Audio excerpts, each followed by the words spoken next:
이 시간에는 뭐라는 주제로 주의 말씀을 함께 듣도록 하겠습니다. 제가 초등학교 6학년, 6년, 중고등학교 6년, 신학교 4년, 14년 동안 공부를 하면서 나름대로 제일 공부 열심히 한 것이 신학교 4학년 때입니다.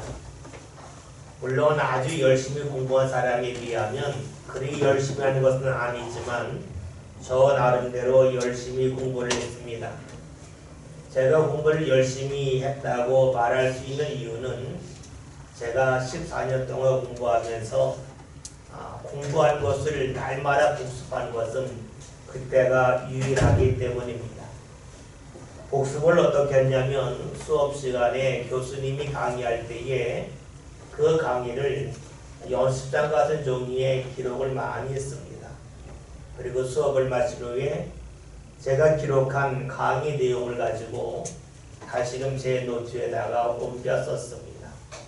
쓸 때에는 나름대로 색깔 볼펜을 가지고 쓰면서 하나하나 정리했던 기억이 있습니다. 그렇게 했더니 강의 내용이 또렷하게 기억에 남았습니다. 노트 필기를 통하여서 열심히 복습한 결과였습니다. 사실 그전에는 공부를 하고 나서 수업을 마치고 나서 복습한 기억이 없습니다. 복습은 시험을 앞두거나 했지 매일매일 한 적이 없었습니다. 그런데 매일같이 노트 필기를 연습장에다가 노트에 옮겨 쓰는 그 일을 하면서 즉 복습을 하면서 저 나름대로 공부가 잘 됨을 경험했습니다. 시험 공부를 그다지 오래 하지 않아도 시험이 어렵지가 아니했습니다. 그런데 이런 복습은 제가 신학교 4학년 때만 한 것이 아닙니다. 제가 살아가면서도 나름대로 복습하는 일을 여러 번 해보았습니다. 특별히 복습한 것이 있다면 2016년도 지방 목사님들과 함께 성지순례를 다녀와서입니다. 성지순례를 다녀온 후에 제가 간 곳을 기억을 하면서 인터넷을 통해서 간 곳에 대하여 하나하나 다시 한번 살펴보았습니다. 그래야 했더니 거길 다녀온 사람들이 아주 세세하게 기록한 내용들이 있었습니다. 사진이 많이 올라왔는데 제가 보았던 모습들이 있어서 무척이나 반가웠고 또 수많은 사람들이 거기에 설명을 세세히 해놓았기 때문에 그 당시에 들었던 수많은 이야기들이 하나하나 다 떠올랐습니다. 이렇게 복습을 하는 가운데 제가 경험하는 것을 복습하는 가운데 저는 많은 것을 얻을 수가 있었고 많은 것을 기억할 수가 있었습니다. 그런데 이렇게 복습을 하다가 아쉬운 점을 몇 개 발견하기 시작을 했습니다. 그것은 무엇이냐면 같은 곳에 가서 같은 것을 본다고 보았는데 어떤 사람들은 제가 보지 못한 것을 보았고 그것에는 기록을 남겼기 때문입니다. 같은 곳에 갔는데 저는 못 보고 다른 사람들이 보았다고 하니까 왠지 제가 좀 잘못한 것은 아닌가 하는 마음이 들었습니다. 아쉬운 마음이 많이 들었습니다. 가까운 곳이라면 다시 한번 다녀오면 좋겠지만 성지순례는 먼 곳 아닙니까? 이스라엘까지 또 갔다 온다는 것은 쉬운 일이 아니었기에 아쉬운 마음을 마음에 담아둘 수밖에 없었습니다. 제가 그때 깨달은 것이 있습니다. 내가 미리 사전에 여기 다녀온 사람들의 글을 보고 갔다면 어떠했을까?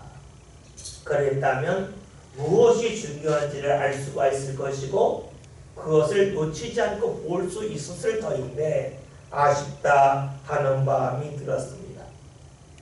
여러분 그렇죠? 배운 것을 다시 복습할 수 있습니다. 본 것을 다시 복습하며 볼 수 있습니다. 그러면 본 것이 남습니다. 기억에 남습니다. 그런데 복습하는 사람의 특징이 있죠. 질문이 없습니다. 그냥 보고 들은 것을 머리에 남기기 바쁩니다. 그런데 미리 예습하면 달라요. 예습하면 어떻습니까? 예습하면 하나하나 살피면서 이것이 왜 그럴까 하는 궁금증을 가지고 가서 볼 수가 있습니다. 그러면 질문할 수가 있죠. 질문하면서 보다 깊은 것에 대하여 알 수가 있고 의미를 발견할 수가 있습니다. 예전에는 복습이 중요하다고 여겼습니다. 그런데 제가 성지순례를 다녀온 후에는 복습보다 예습이 더 중요하다는 것을 알게 되었습니다. 같은 것을 보아도 알고 보는 것과 모르고 보는 것은 다르기 때문입니다. 모르고 보면 보기에 급급하지만 알고 보면 이것이 왜 여기 있을까? 왜 이것을 만들었을까?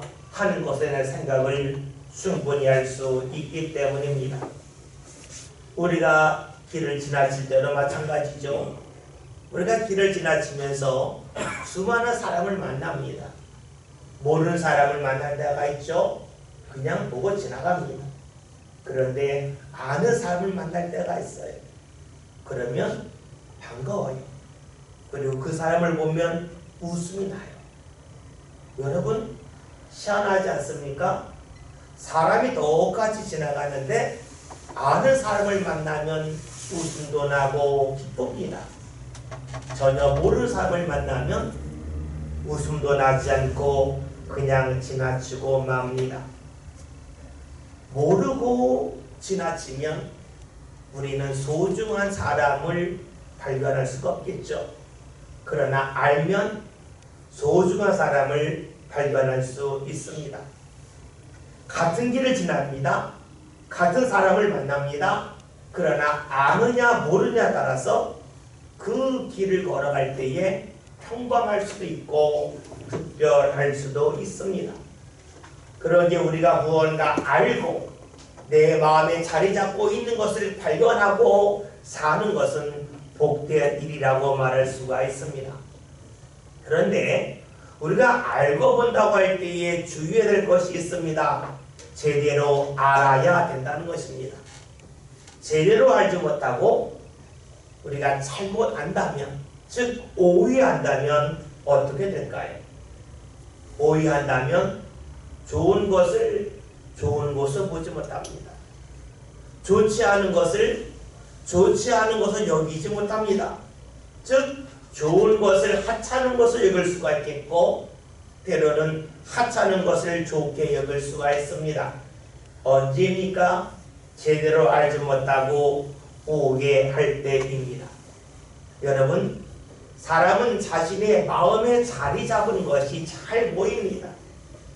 마음에 무엇이 자리 잡고에 따라서 보이는 것이 달라지고 또한 무언가 볼 때에 자신의 마음과 느낌이 달라집니다.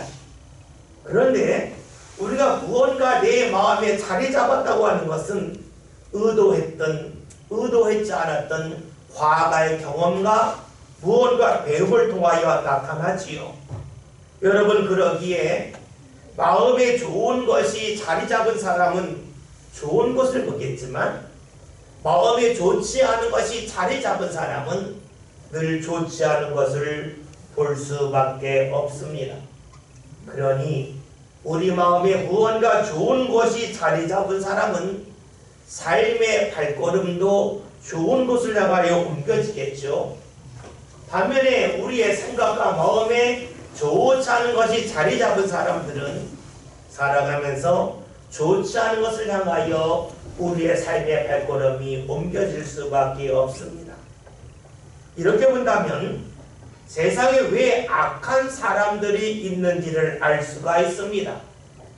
악한 사람이 있는 이유는 그의 마음에 좋지 않은 것이 자리 잡았기 때문이라는 것이죠. 오늘 성경은 이것에 관해 말씀해줘요. 말씀 150절에 있는 말씀을 다 함께 봅니다. 말씀 봅니다. 악을 행하는 자들이 가까이 왔사오니 그들은 주의 법에서 머니리라. 아멘. 말씀을 보면 악을 따르는 사람들이 나옵니다. 악을 행한다는 것이죠. 우리가 여기서 물어볼 것이 있습니다. 악을 따르는 사람들, 즉 악을 행하는 사람들이 자신이 하는 일을 악하다고 여기겠습니까? 사람들 중에서 내가 악한 일을 해야지 하면서 의도적으로 악한 일을 하는 사람이 과연 얼마나 있겠습니까? 대부분의 사람들은 자신이 악한 일을 한다고 여기지 않습니다. 아무리 못된 사람이라 할지라도 나는 못된 사람이고 못된 일을 한다고 생각하지 않습니다. 나름대로 선한 일을, 나름대로 옳은 일을 한다고 여기고 있지요. 왜 악한 일을 사람들이 하면서도 악하지 않다고 여길까요? 최근 우리나라에서 크게 부각되는 문제 중에 하나가 학교 폭력에 관한 이야기입니다. 유명한 여자 쌍둥이 배구 선수가 있죠. 이들이 학교에 다닐 때에 같이 운동하는 선수들에게 폭력을 행했다 하는 것이 시발점이 되어서 그 이후로부터 스포츠계에서 또 연예계에서 학교 다닐 때 폭력을 행사했던 일에 관한 폭로가 계속해서 나오고 있습니다. 어떤 운동 코치는 선수들에게 폭력을 행하여서 그 선수에게 큰 상처를 주었다고 하는 뉴스도 있었습니다. 특별히 우리나라 스포츠계에서는 폭력이 많았습니다. 그리고 그것이 지금 문제가 되고 있지요. 이것에 대하여 외국 언론에서 왜 우리나라 스포츠계에서 그동안 폭력이 만연해 왔는지에 관한 분석을 했습니다. 그 기사에 따르면 이렇습니다. 한국의 스포츠는 엘리트 체육이 중심이었다는 겁니다. 즉 대회에 나가서 메달을 따고 우승을 하는 것이 늘 목표였다는 겁니다. 이기는 것이 목표였고 우승하는 것이 목표였기 때문에 모든 것은 거기에 초점을 맞췄다는 것이죠. 그래서 이기기 위해서라면 선수들에게 폭력을 행사하면서까지라도 승부욕을 불태우게 해서 좋은 결과를 얻어야겠다 하는 것입니다. 목표가 좋은 성적을 내는 것이었습니다.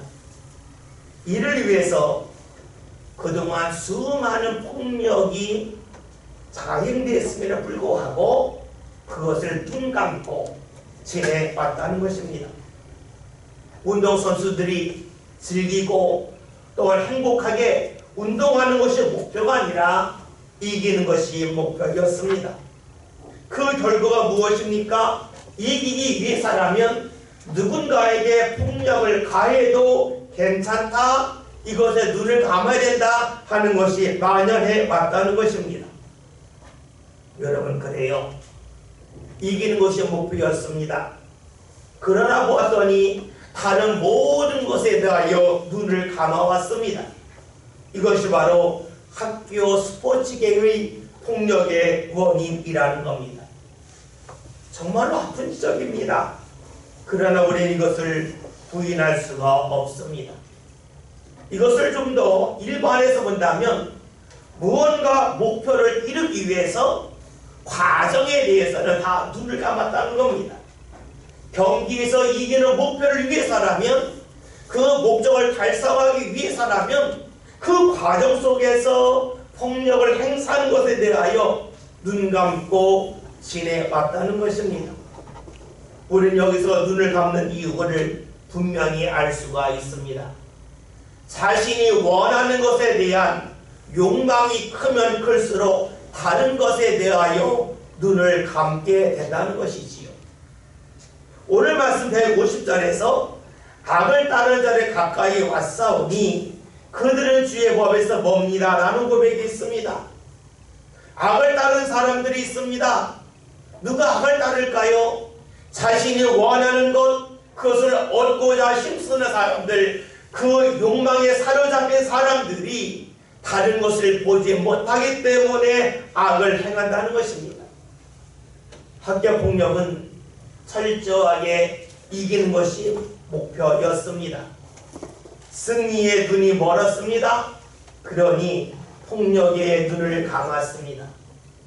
악을 따르는 사람의 특징은 목표 지향적인 사람임을 알 수가 있습니다.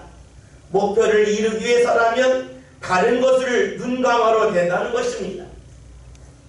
목표에 대한 의식이 강하면 강할수록 우리는 눈을 감을 확률이 높아집니다. 의도하지 않아도 자연스럽게 눈을 감습니다. 예수님의 제자를 생각해 봅시다. 예수님의 제자들이 처음 예수님을 따를 때에는 예수님을 따르면 자신의 삶이 더욱더 아름다워질 것을 기대하며 따랐습니다. 그런데 예수님을 따르면서 제자들이 어느 순간부터 마음이 달라지기 시작합니다.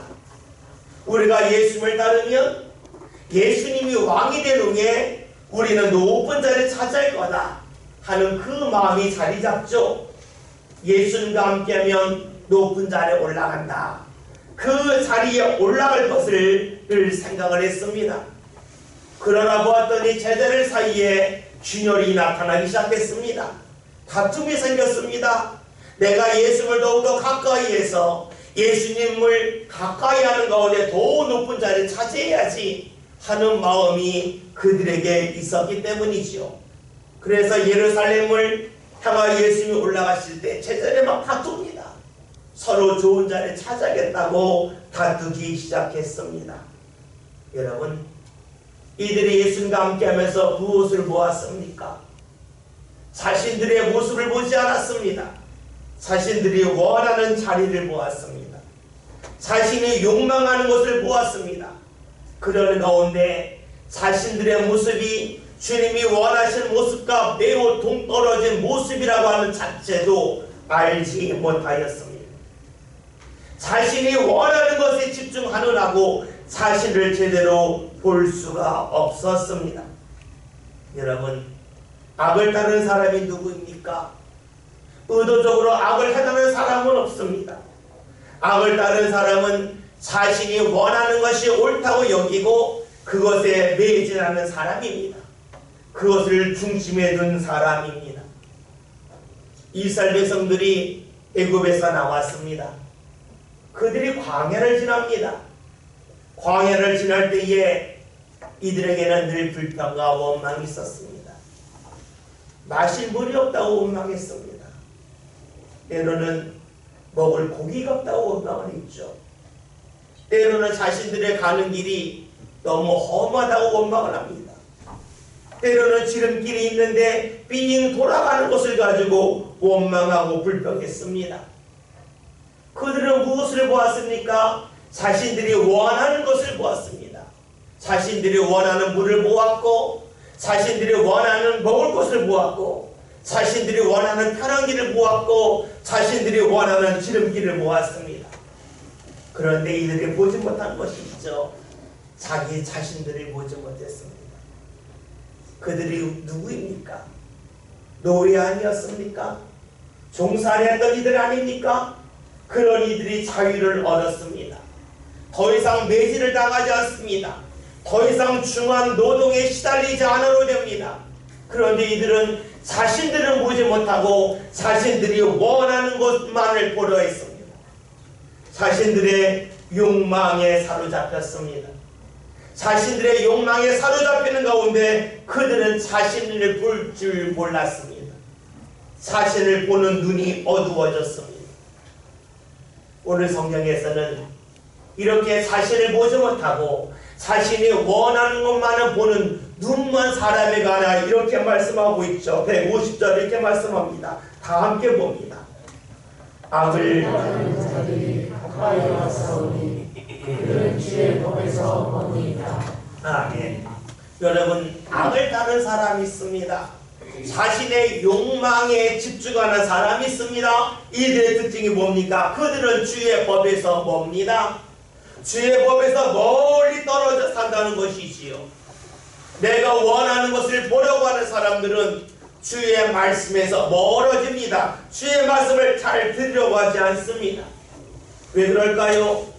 주의 말씀은 우리가 원하는 것을 보게끔 하는 것이 아니요 우리 자신을 보게끔 하기 때문입니다. 여러분, 성경 말씀 읽었기 때문에 내 몸이 건강해지는 비결을 발견하는 것이 아닙니다. 성경 말씀을 읽었기 때문에 내가 세상에서 성공하는 방법을 아는 것이 아닙니다. 성경 말씀을 통해서 우리 자신을 봅니다. 우리 자신은 하나님과 멀리 떨어진 죄인이지만 하나님이 우리를 사랑하셨음을 봅니다. 우리를 사랑하셔서 하나님이 육체의 몸을 가지고 이 세상에 오셔서 우리를 위하여 돌아가신 예수 그리스도의 사랑을 보게끔 합니다. 성경은 무엇을 보게 합니까? 우리가 욕망하는 것을 보게끔 하는 것이 아닙니다. 우리 자신을 보게끔 합니다. 우리 자신의 죄인임을 보게끔 합니다. 우리 자신이 바로 하나님의 사랑을 받는 대상임을 보게끔 하지요. 그런데 욕망에 사로잡힌 사람은 어떠합니까? 그것이 싫은 겁니다. 나를 보려고 하기보다는 내가 원하는 것을 보려고 합니다. 자신이 원하는 것을 먼저 보려고 하죠. 그런데 이것은 우리의 삶을 크게 위험하게 만듭니다. 주위에서 이런 말하는 사람이 있습니다. 어떤 약이 좋다고, 어떠한 영양제가 좋다고, 어떠한 음식이 좋다고, 어떠한 운동이 좋다고 말을 합니다. 사람들은 그 말을 들으면 거기에 매달립니다. 어떤 음식이 좋다고 하면 갑자기 그 음식을 찾는 사람이 많아집니다. 어떤 영양제가 좋다고 하면 그 영양제를 찾는 사람이 많지요. 그런데 이런 것에 대하여 의사와 같은 전문가들은 위험하다고 경고합니다. 왜냐하면 사람의 상태에 따라서, 사람의 체질에 따라서 좋은 것이 다르기 때문이지요. 여러분, 그러기에 우리가 음식을 먹을 때에도 어떤 영양제를 우리가 먹을 때에도 우리에게 필요한 것이 무엇입니까? 음식이 얼마나 좋은가, 그 성분이 무엇인가, 때로 영양제에 어떠한 좋은 요소가 있는가 하는 것을 찾는 것보다 먼저 나 자신의 상태를 분명하고 정확하게 아는 것이 중요합니다. 제일 중요한 것은 나 자신을 보는 겁니다. 그런데 욕망에 사로잡힌 사람은 어떠합니까? 나 자신을 보지 않습니다. 내가 원하는 것을 보려고 합니다. 그러기에 그런 사람들은 오늘 성경에 있는 말씀처럼 하나님의 말씀을 멀리하고 맙니다. 주의 말씀을 가까이 하지 아니하지요. 말씀을 반대로 보면 어떻게 될까요? 누가 주의 말씀을 멀리합니까? 욕망에 눈이 먼 사람들입니다. 내가 원하는 것을 반드시 취해야 된다고 여기는 사람들입니다. 그런 사람들은 주의 말씀에서 멀어질 수밖에 없겠지요. 오늘 성경에서는 이렇게 주의 말씀을 멀리하는 사람에 관해서만 우리에게 말씀하지 않습니다. 주의 말씀을 가까이 하는 사람에 관해서도 우리에게 알려주고 있습니다. 151절에는 말씀을 함께 보겠습니다. 같이 봅니다. 여호와여, 주께서 가까이 계시오니 주의 모든 계명들은 진리니이다. 아멘.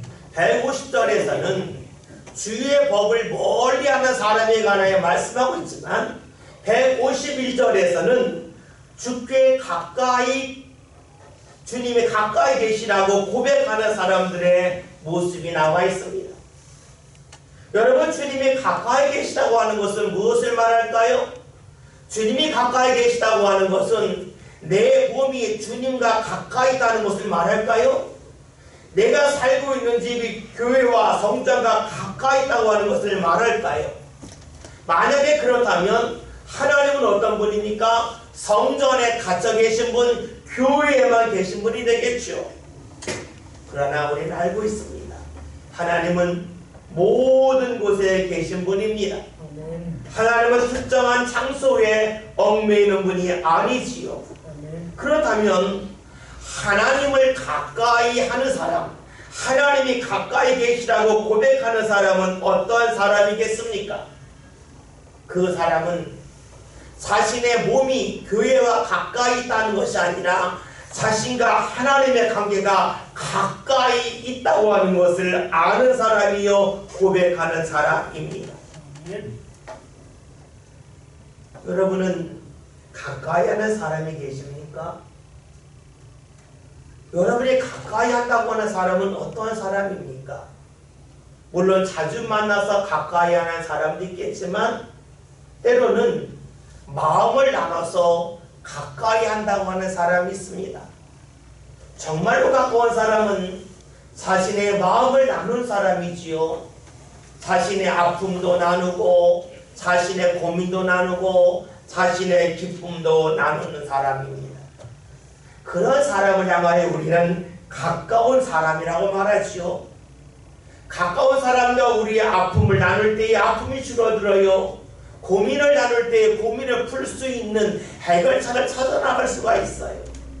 가까운 사람과 기쁨을 나눌 때 그 기쁨이 더욱더 늘어남을 우리는 경험적으로 알고 있습니다. 여러분, 그렇다면 하나님이 가까이 계시라고 말하는 사람이 누구일까요? 하나님 앞에 자신의 아픔과 고민을 함께 나눌 사람 아니겠습니까? 자신의 아픔과 고민을 주님 앞에 고백하는 가운데 주님께서 자신의 삶의 아픔과 고민을 줄여주시고 거기서 헤어나갈 수 있는 길을 깨닫게 하여 주심을 경험하는 사람이야말로 말로 하나님을 가까이 하는 사람임을 알 수가 있습니다. 아멘. 여러분, 하나님을 가까이 하는 사람들이 있습니다. 그들의 특징이 있습니다. 오늘 성경이 뭐라고 말씀하고 있습니까? 여호와여 주께서 가까이 계시오니 주의 모든 계명들은 진리입니다.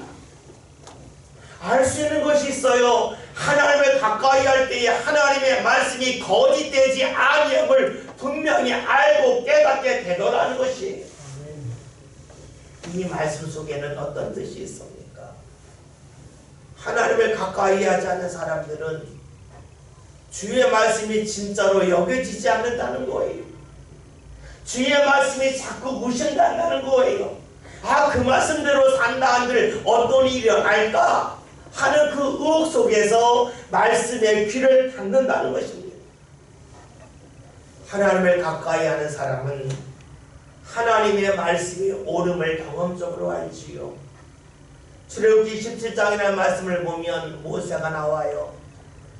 모세가 이스라엘 사람들이 물이 없다고 원망하며 돌로 자신을 쳐주려 할 때에 하나님 앞에 기도해서 하나님 어찌하면 좋겠습니까? 하나님이 모세에게 말씀하시죠. 네 지팡이로 반석을 차라 말씀하셨습니다.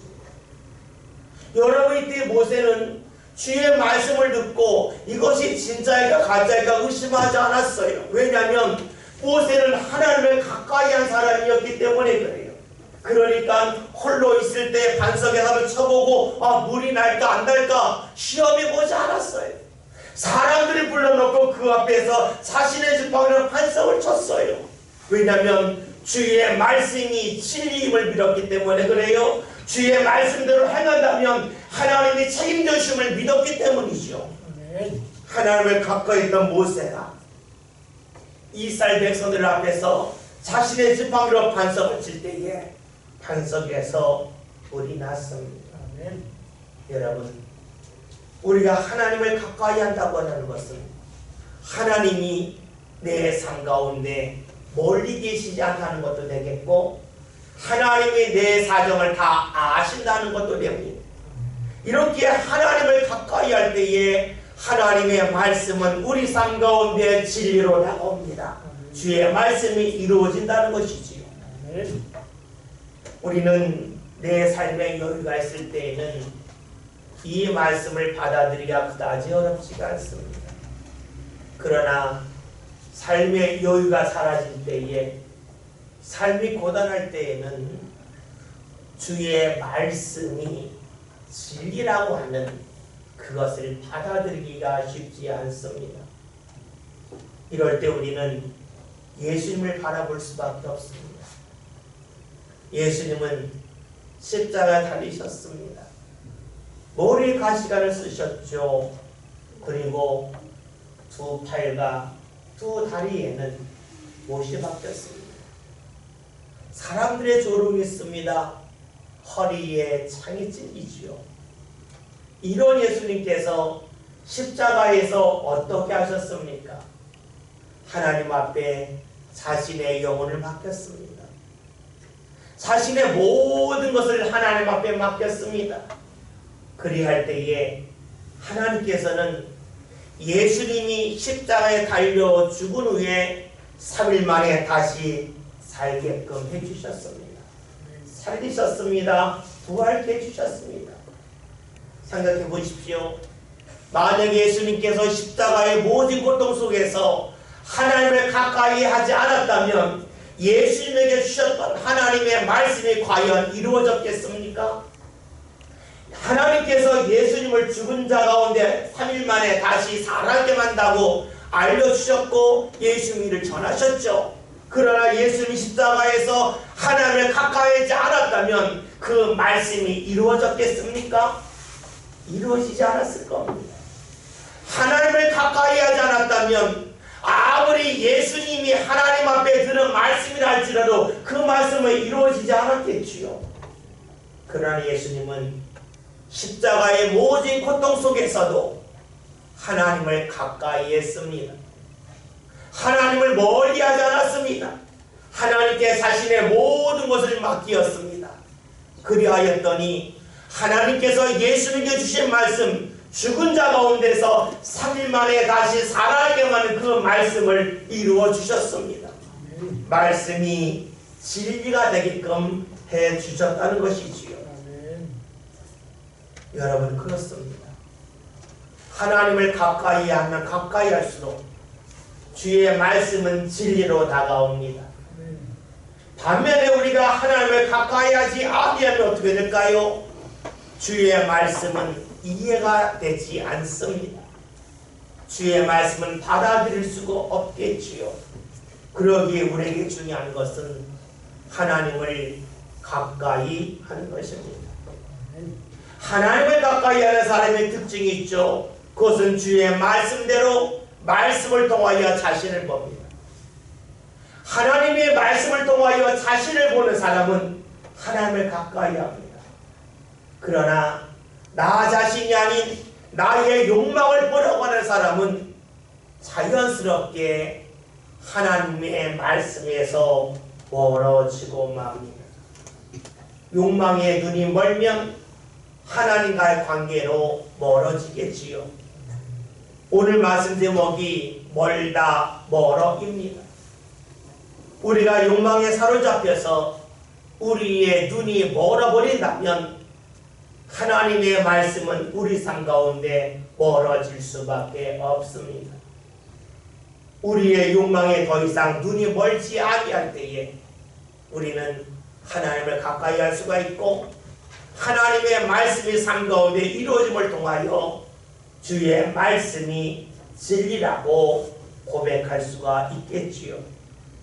오늘 저와 여러분이 이 세상을 살아가면서 여러분 무엇을 보길 원하고 계십니까? 여러분이 원하는 것을 먼저 보려 하십니까? 여러분의 욕망을 먼저 보려 하십니까? 아니면 나 자신을 먼저 보려 하십니까? 오늘 저와 여러분이 내 욕망을 먼저 보는 것이 아니라 나 자신을 먼저 보았으면 좋겠습니다.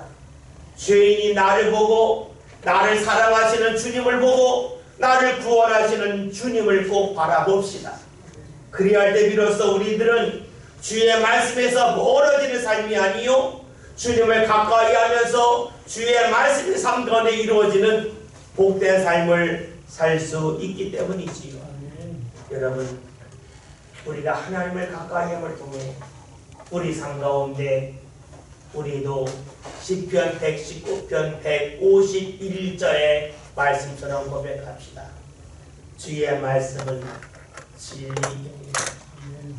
내가 하나님을 가까이 함을 통해서 내 삶이 어려워도 하나님을 멀리하지 않고 가까이 함을 통하여 주의 말씀이 이루어짐을 경험했으니 주의 말씀은 진리입니다. 이 고백이 저와 여러분의 모든 입술에서 삶 가운데서 끊임없이 나오는 고백이 될 수 있기를 주님의 이름으로 기원드립니다. 기도합니다.